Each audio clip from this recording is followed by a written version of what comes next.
ఓం నమ శివాయ. ఓం నమో నారాయణాయ. నరదృష్టి నివారణ కాల భైరవాయ నమో నమః. హరి ఓం. నమస్తే అస్తు భగవన్ విశ్వేశ్వరాయ మహాదేవాయ త్రయంబకాయ త్రిపురాంతకాయ త్రికాగ్నికాలాయ కాలాగ్నిరుద్రాయ నీలకంఠాయ మృత్యుంజయాయ సర్వేశ్వరాయ సదాశివాయ శ్రీమన్మన్మహాదేవాయ నమో నమః. హరి ఓం.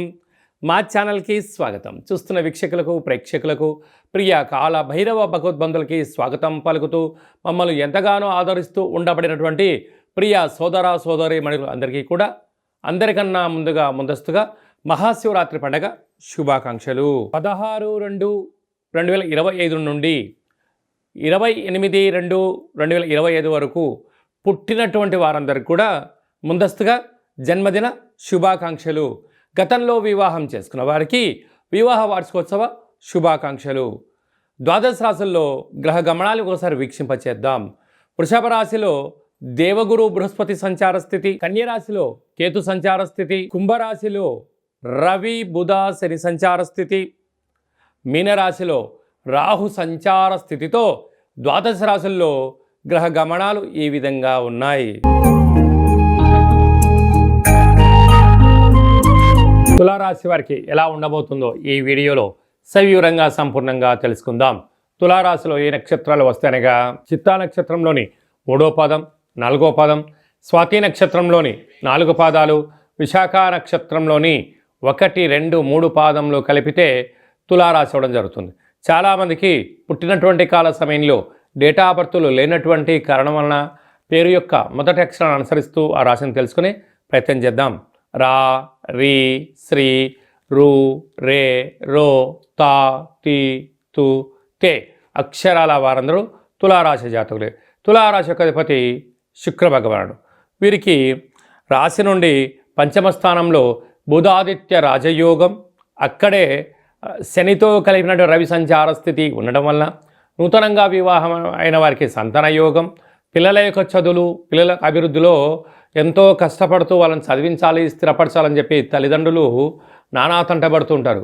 కానీ పిల్లలు ఆ పరిస్థితిని అర్థం చేసుకోకుండా ఇది నీ బాధ్యత, ఎవరు చేయమన్నారు, నా అవసరం ఇలా ఉంది, నువ్వు తప్పక నాకు ఖర్చు పెట్టి తీరాల్సిందే అని చెప్పి పిల్లలు మూర్ఖత్వంగా ప్రవర్తించడం, తల్లిదండ్రుల నుంచి ఆస్తి తీసేసుకోవాలని చెప్పి ఆలోచనలో ఉంటుంటారు. కానీ తల్లిదండ్రులు ఏం చెప్పినా మీ క్షేమం గురించి అని చెప్పి మీరు ఆలోచించగలగాలి.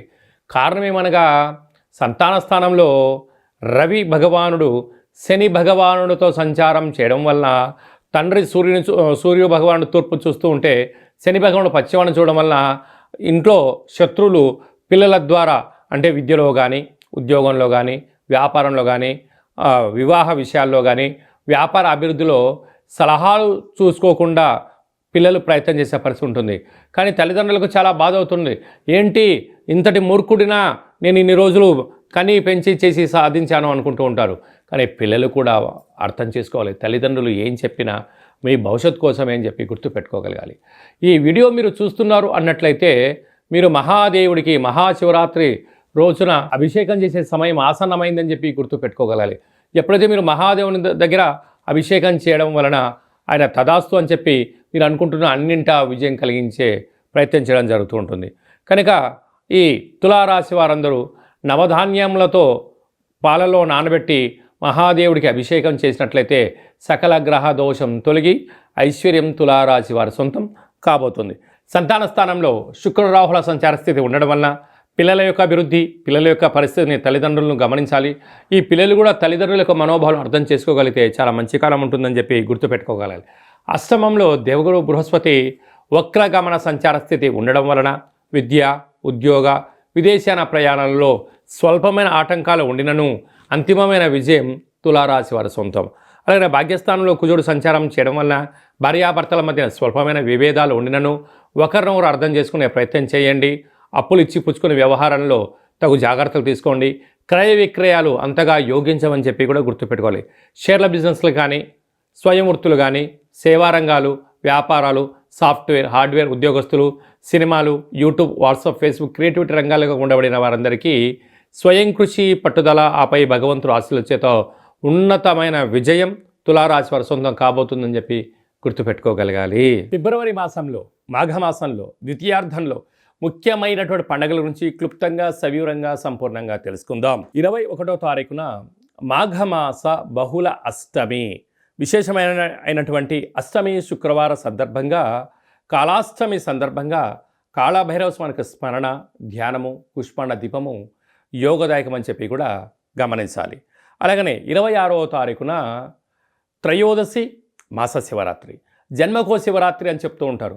11 మాసాలలో 11 మాస శివరాత్రులు, ఒక్క మహాశివరాత్రి పండుగ సందర్భంగా మనమందరం కూడా మహాదేవుడికి యథాశక్తిగా, భగవంతుడికి ఫలం, పత్రం, పుష్పం, తోయం అన్నట్టుగా యథాశక్తిగా భగవంతుడికి ఒక కృతజ్ఞతాభావంగా జలంతో అభిషేకం చేస్తే ఆయుష్, పంచామృతాలతో అభిషేకం చేస్తే ధన సంపద, అలాగే మనకు కింద 16 పండ్లు, పైన 16 పండ్లు ఎలా ఉంటాయో 16 రకములైనటువంటి ద్రవ్యాలతో అభిషేకం చేయడం వలన అపార కుబేర సంపన్నులు అవుతామని చెప్పి గమనించగలగాలి. కనుక మహాశివరాత్రి రోజు యథాశక్తిగా దైవనామస్మరణ, ఆధ్యాత్మిక చింతన, అభిషేకము, జాగరణ, స్వామివారికి కళ్యాణ మహోత్సవంలో పాల్గొనడం, ఆ అక్షంతల శిరస్సు పైన వేసుకోవడం వలన గృహంలో ఉండబడినటువంటి వాస్తుదోషం, జాతకంలో ఉన్న గ్రహదోషం తొలగి అఖండ ఆయుర ఆరోగ్యాలని మహాదేవుడు ప్రసాదిస్తాడని చెప్పి గమనించగలగాలి. అదే కాకుండా 27వ తారీఖున విశేషమైనటువంటి గురువారము, ధనిష్ఠా నక్షత్ర సందర్భంగా మాఘ అమావాస్య, అంటే మాసానాం మాఘమాసం అని చెప్పి మనము వేదాలు చెప్తూ ఉంటాయి.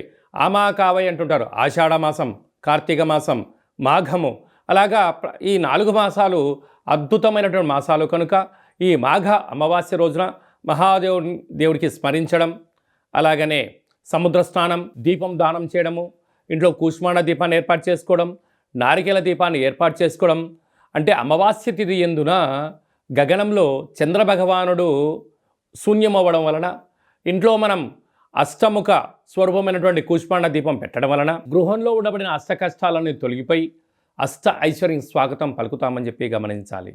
ఇలాగ కుదరలేనటువంటి వారందరూ ఈ కింది నెంబర్ సంప్రదించినట్లయితే, మీ గోత్రనామాలు పంపించినట్లయితే మాఘాష్టమి అమావాస్య తిథి యందున కాళభైరవ స్వామి యొక్క దేవాలయంలో మీ పేరుపైన గోత్రనామాలతో అర్చన చేయడం, అభిషేకం చేయడం, కుష్మాండ దీపాన్ని ఏర్పాటు చేయడం, కాళభైరవ సౌభాగ్యం ముడుపును ఏర్పాటు చేస్తూ స్వామివారి యొక్క ఆశీస్సుల కోసం వీడియో కాల్ ద్వారా చూపించి ప్రసాదాన్ని ఇంటికి పంపించడం జరుగుతుందని చెప్పి గమనించాలి. అలాగే మహాశివరాత్రి సందర్భంగా మన యొక్క దేవాలయంలో మహాదేవుడికి రుద్రాక్ష స్వరూపమైనటువంటి ఆ రుద్రాక్షలతో భగవంతుడికి తులాభారాన్ని ఏర్పాటు చేయడం, అలాగనే అక్షర తులాభార మహోత్సవ కార్యక్రమాన్ని కూడా ఏర్పాటు చేయడం జరిగింది. అంటే భగవంతుడికి ఫలం, పత్రం, పుష్పం, తోయం ఎలా చెప్పుకుంటామో యథాశక్తిగా ఒక 27 సార్లు ఓం నమ శివాయ అనేటువంటి నామాన్ని రాసిన పత్రాలతో మహాదేవుడికి అక్షర తులాభార మహోత్సవ కార్యక్రమాన్ని ఏర్పాటు చేయడం జరిగింది. అలాగనే సహస్ర శివలింగాలకు అభిషేకము, అలాగనే భక్తులకు ఐశ్వర్యం కోసం, ఆనందం కోసం రుద్రాక్షలతో తులాభారం, అలాగనే తిరుమల వెంకటేశ్వర స్వామి యొక్క క్షేత్రంలో రూపాయి బిళ్ళలతో తులాభారం చేసి యోగాన్ని ఎలా కలిగిస్తారో మన శివభక్తులకందరికీ కూడా రూపాయి నాణ్యాలతో తులాభారం చేయించి భగవంతుడి యొక్క ఆశీస్సుల కోసం ఏర్పాటు చేయడం జరిగింది. కనుక మనమందరం కూడా ఆ అక్షర తులాభారంలో పాల్గొందాం. మనకు మనం వ్యక్తిగతమైనటువంటి తులాభారంలో, అక్షర తులాభారంలో, అలాగనే రుద్రాక్షల తులాభారంలో, కనకపు తులాభారం కార్యక్రమాన్ని ఆచరించుకుందాం. రాలేనటువంటి భక్తులందరూ కూడా వీడియో కాల్లో మీరు అందుబాటులో ఉండగలిగినట్లయితే, ఈ గోత్రనామాలు వాట్సాప్లో పంపించగలిగినట్లయితే మీకు వీడియో కాల్లో చేయించి ఆ కనకపు తులాభారాన్ని, అక్షరపు తులాభారాన్ని, రుద్రాక్షల తులాభార మహోత్సవ కార్యక్రమాన్ని ప్రత్యక్షంగా వీక్షించవచ్చు అని చెప్పి కూడా గమనించాలి. కనుక మహాదేవుడి యొక్క ఆశీస్సుల కోసం అందరము మనస్ఫూర్తిగా ఓం నమః శివాయ నామాన్ని స్మరణ చేద్దాం, ఆవాసం ఉందాం, ఆరోగ్యాన్ని కాపాడుకుందాం, గ్రహదోషాలు తొలగించుకుందామని చెప్పి విన్నపం. కనుక ఆసక్తి గలవారు మీ గోత్రనామాలు ఈ కింది వాట్సాప్ నెంబర్ పంపించగలిగినట్లయితే అభిషేకము, హోమము, కాళభైరవ హోమ కార్యక్రమం చేయించి, తులాభార కార్యక్రమం చేయించి కూడా ప్రసాదాన్ని కొరియర్ ద్వారా తమరికి అందజేయడం జరుగుతుందని చెప్పి గమనించాలి. ఇంకనూ మనం మాఘమాసంలో విజయం సాధించగలగాలి అన్నట్లయితే ఈ యొక్క పాత్ర కంచు పాత్ర అంటారు. అంటే ఈ యొక్క పాత్రలో 12 రాసులు అచ్చు వేయడం జరుగుతుంటుంది. ఈ పాత్రను మనం ఇంట్లో ఉంచుకొని ప్రతిరోజు ఉదయము సాయంత్రం పూట పూజ చేసుకున్న తదనంతరము ఇలా ఒక్కసారి శబ్దం చేస్తే ఓంకార శబ్దం రావడం జరుగుతుంటుంది.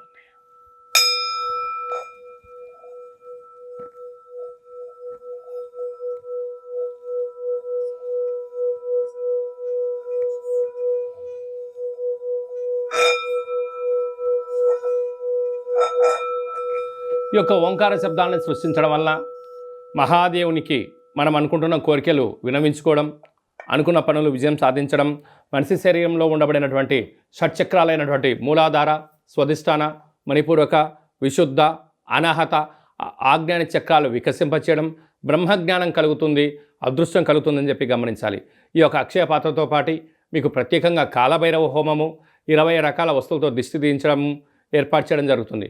కనుక ఈ స్వామివారి యొక్క పాత్రను సొంతం చేసుకోవాలనుకున్న వారందరూ ఈ కింద నెంబర్ను సంప్రదించినట్లయితే, మీ అడ్రస్ పంపించినట్లయితే కొరియర్ ద్వారా కాళభైరవ స్వామికి అక్షయ పాత్ర అందజేయడం జరుగుతుందని చెప్పి గమనించాలి. మీ వ్యక్తిగత జాతకం తెలుసుకోవాలనుకుంటున్నారా? మీ పేరు, పుట్టినటువంటి తేదీ, నెల, సంవత్సరం, సమయం రాసి పంపించినట్లయితే 100 సంవత్సరాల జాతకాన్ని సవివరంగా, సంపూర్ణంగా, క్లుప్తంగా వ్రాయించి పంపించి మీరు పుట్టినప్పుడు గ్రహ గమనాలు ఎలా ఉన్నాయి, ప్రస్తుతం ఎలా ఉంటున్నాయి, రాబోయే కాలంలో ఎలా ఉండబోతున్నాయో సవివరంగా, సంపూర్ణంగా తెలియజేయడం జరుగుతుందని చెప్పి గమనించాలి. చాలామందికి పుట్టినటువంటి కాల సమయంలో డేటా ఆఫ్ బర్త్లు లేనటువంటి వారికి మీ పేరు యొక్క మొదటి అక్షరాన్ని అనుసరిస్తూ రాశిని తెలియజేస్తూ గ్రహ గమనాల్ని ఒకసారి వీక్షింపచేస్తూ భూత, భవిష్యత్, వర్తమానాన్ని రమణ శాస్త్రం ద్వారా అనగా గవ్వళ ద్వారా కాళభైరవ ఉపాసన చేత భూత, భవిష్యత్, వర్తమానం తెలియజేయడం జరుగుతుంది. కనుక జాతకాన్ని తెలుసుకుందాం, జీవితంలో అడ్డంకులను తొలగించుకుందాం, ఐశ్వర్యానికి, ఆనందానికి స్వాగతం పలుకుతామని చెప్పి గమనించాలి. కనుక జాతకాన్ని తెలుసుకోవాలనుకుంటున్న వారందరూ ఈ కింద నెంబర్ను సంప్రదించి అపాయింట్మెంట్ తీసుకొని సంప్రదించగలరు. అందరికీ శుభం, జయం, లాభం జరగాలని కోరుకుంటూ ఆశీర్వచనం. శతమానం భవతి శతాయు పురుష సతేంద్రియ ఆయుష్యేవేంద్రియే ప్రతిష్టతి ధనం ధాన్యం బహుపుత్రలాభం శత సంవత్సరం దీర్ఘమాయు సర్వే జనా సుఖినో భవంతు లోకా సమస్తా సుఖినో భవంతు సర్వం శివార్పణమస్తు. మరొక్కసారి మహాశివరాత్రి శుభాకాంక్షలు. ఈ వీడియో మీకు నచ్చినట్టయితే లైక్ చేయండి, షేర్ చేయండి, మా ఛానల్ని సబ్స్క్రైబ్ చేసుకోండి. మేము చేస్తున్న వీడియోలు, ఆధ్యాత్మికమైన వీడియోలు అందరికన్నా ముందుగా మీరు చూడాలి అన్నట్టయితే గంట సింబల్ను ప్రెస్ చేయండి, అలానే బటన్ తెలియజేయండి. భగవంతుడి యొక్క ఆశీస్సులు పొందండి.